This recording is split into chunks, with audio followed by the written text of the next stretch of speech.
से तुम्हारा जो भूत कर्म है वो तुम्हें छोड़ेगा क्या? भूत की तरह पीछे लगा हुआ, उसका नाश जब तक नहीं होगा तब तक तुम्हारी इच्छा के विरुद्ध वो आचरण करवाएगा, इच्छा के विरुद्ध वो वहां की समस्या पैदा करेगा और तुम्हें जलाएगा। आज सुधर गए हो लेकिन पीछे का जो बोया है वो तो काटना पड़ेगा।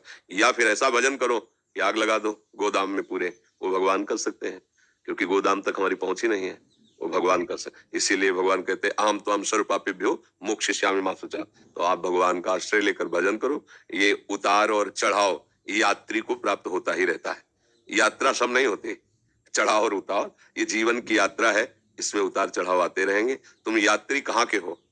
सम के। तो इस पर विषमता पर ध्यान मत दो, क्षमता की तरफ बढ़ो, भगवान की तरफ बढ़ो।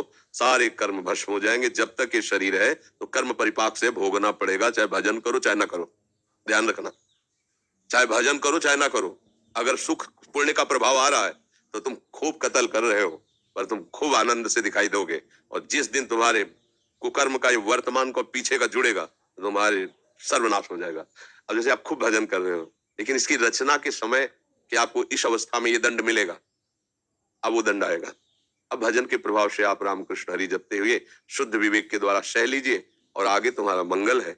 आगे भगवान का भजन करो, इसलिए आगे तुम्हें दंड मिलने वाला नहीं। जब तक ये शरीर है ये प्रारब्ध से रचा गया, रचने के पहले ही इसको नियत कर। देखो बड़े बड़े महापुरुषों का, रामकृष्ण परमहंस जी के गले में कैंसर था, बड़े बड़े संतों के बड़े कष्ट देखे जाते हैं। तो अगर नाम से भजन से सब नष्ट हो जाता तो फिर इनको कष्ट क्यों मिलता? ऐसा प्रश्न आता है ना। तो सब नष्ट हो गया है, वो पीछे जो जमा है आगे जो है परम पवित्र है। लेकिन जब ये रचना हुई थी इस पांच भौतिक देह की, तब उस समय जो निश्चित किया गया था वो दंड आएगा, वो बड़े बड़ों को भोगना पड़ता है। इसलिए धैर्य रखो, हमारे कर्म ही हमको जला रहे हैं, दूसरे ने। बोले मैंने इस कर्म इसमें तो कोई कर्म ऐसा किया नहीं। अच्छा तो गर्भस्थ शिशु ने क्या किया?